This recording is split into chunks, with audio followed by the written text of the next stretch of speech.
G'day everyone, how's it going? Brian here. So, going to do my little spiel. Remember, this is all down personal experience, personal taste, personal choice, whatever.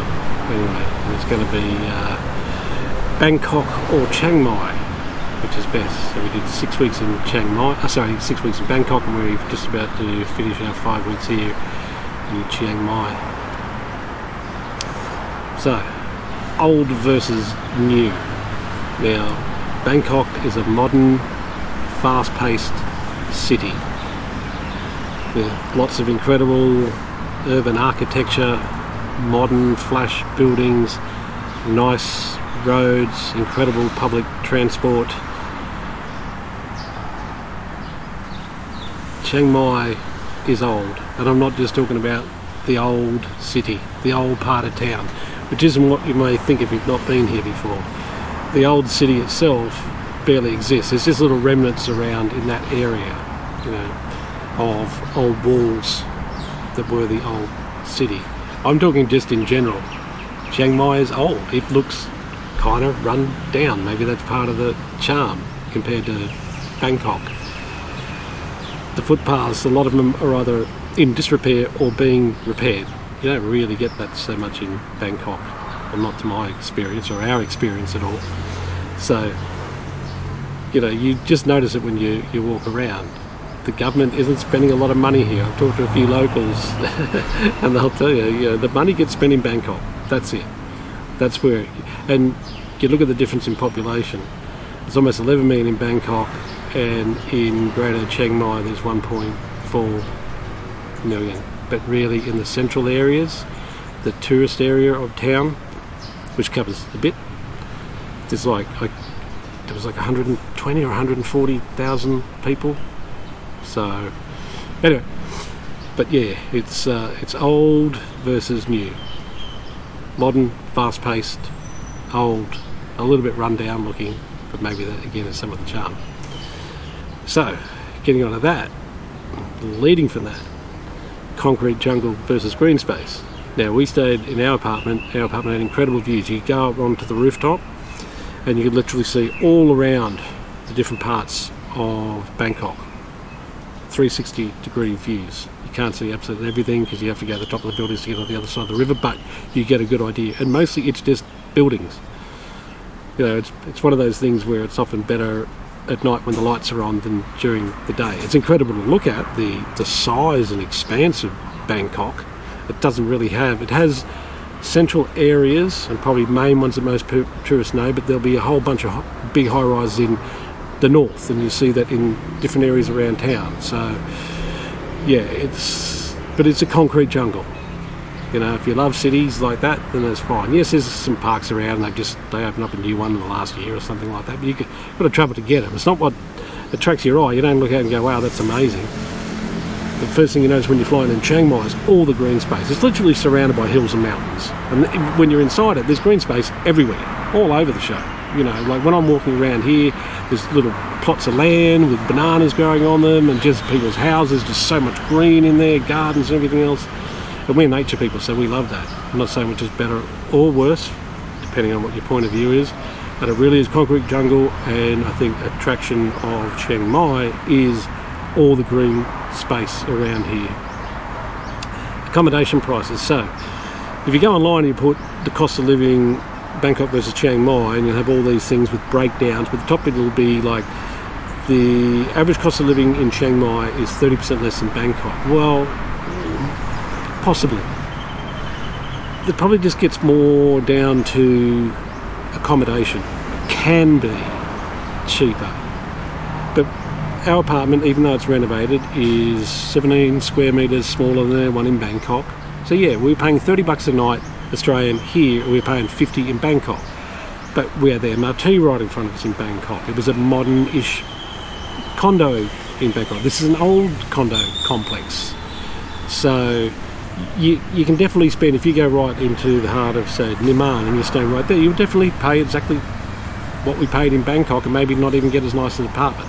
So the potential there, though, I guess you could get to areas that are closer to places where most tourists want to go and walk around, to malls and shops and markets and stuff. But yeah, you just got to watch it because it's not as obvious as what you might think. But that brings on the food prices, right? There's virtually no difference. You got more choices for food in Bangkok just because of the size of it, but the food prices here aren't 30% cheaper or anything like that. We're just not. In fact, to me, it's even easier. You got more choice of getting cheap food in Bangkok than here, even though it's easy to get cheap food here. I know that doesn't sound right. It just, everything seems so easy in Bangkok. Bangkok isn't easy. Bangkok is super easy. You got to work a little bit more depending on where you're staying in Chiang Mai. Which brings on the public transport. One of the reasons why Bangkok is so easy. Their public transport system is world class. It runs on time. The only public transport system that I remember, Singapore's good, but you've got BTS and MRT in Chiang Mai. But it's in the top couple,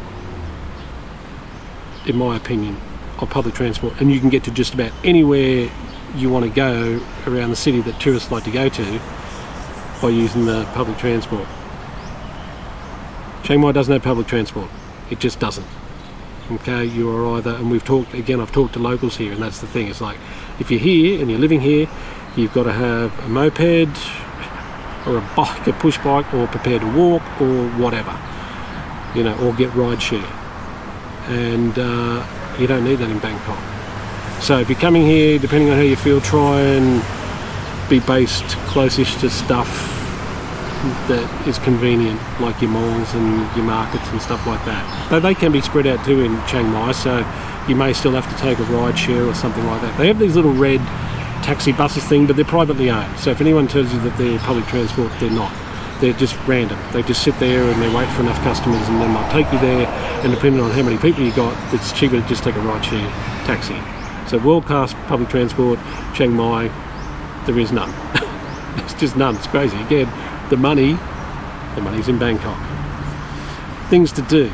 Well, there's a lot more things to do in Bangkok, in the city. Okay? So, again, with the public transport, it's easy to get around, and a lot of the sites are in the city, whether it's the temples and stuff like that, or just your malls or your markets. Chiang Mai has they do have a bunch of markets here you can go to. They've only got two main malls that I know, Maya here in the Niman area, and then Central. I forget the name of the area. Central is on the inside when you walk in. Central Mall is 2 or 3 times bigger than Maya. Maya was probably built because of all the expats that live in this Niman area and all the tourists that come here. But Chiang Mai's got a lot of outdoor activities as well, like your zip lining and your trekking and your quad bike riding and all that sort of thing.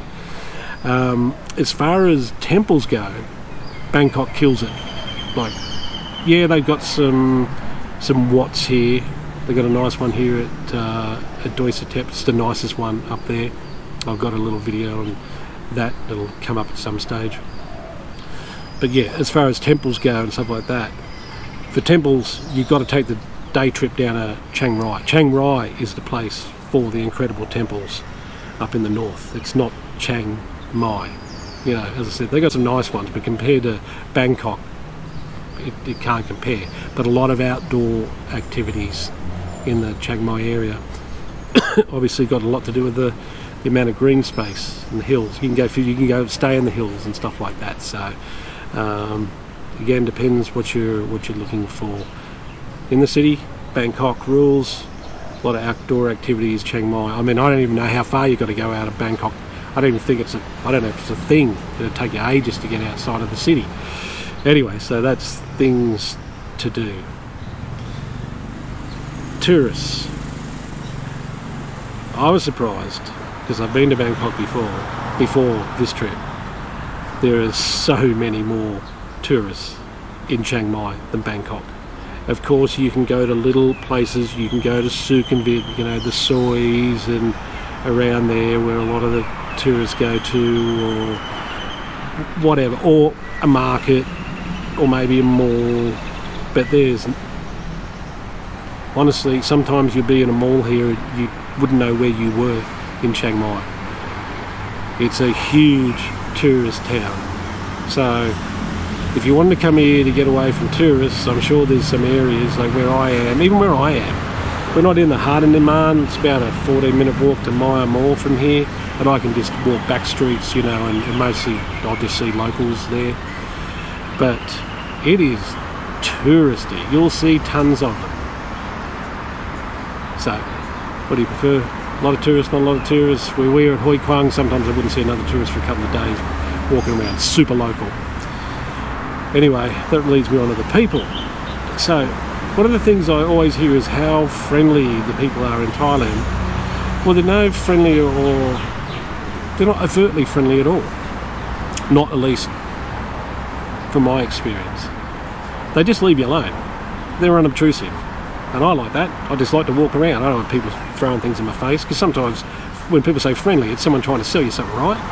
It's not that they're generally friendly, or you go to and there'll be people who go, oh, yeah, of course there's a lot of people that stay in nice hotels and stuff, and of course the staff there are generally nice. You know, that's the nature of that end of hospitality. But your general people in Bangkok, they just don't even look at you.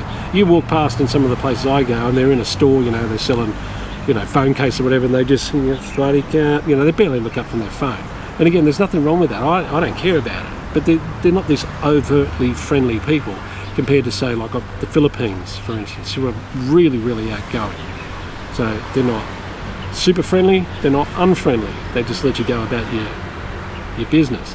The one thing about Chiang Mai is that we never took a ride share in Bangkok where anyone spoke English. Now, I'm not expecting them to speak English or anything like that. You know, you've already put in the address, they just take you where you want to go. But as soon as you get in ride shares here, everyone speaks English.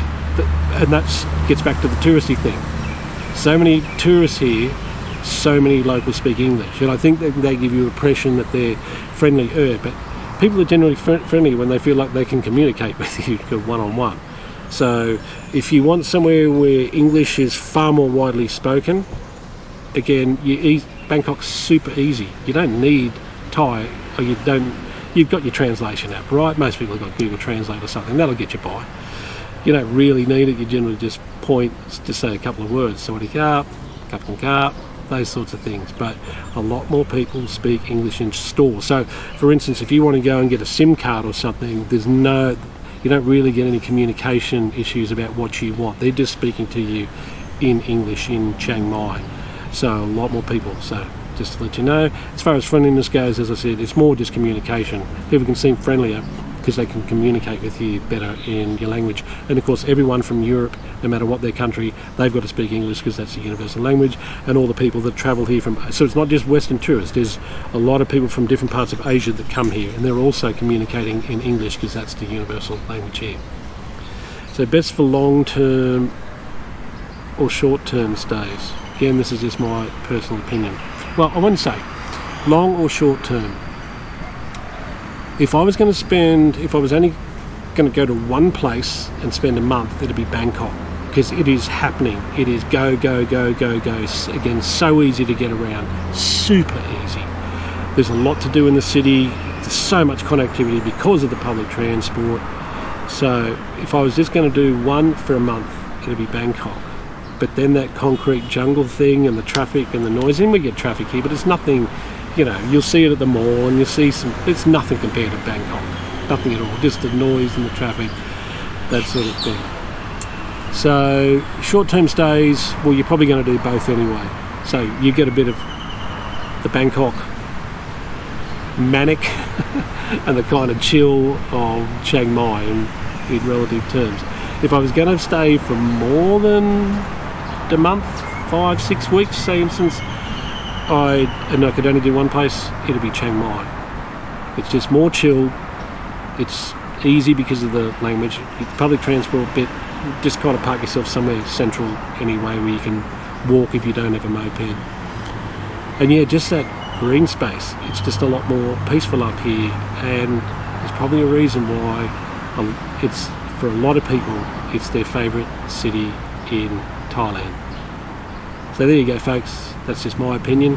Which is best? Just depends on your personality, and they've both got great things going for them. So visit both.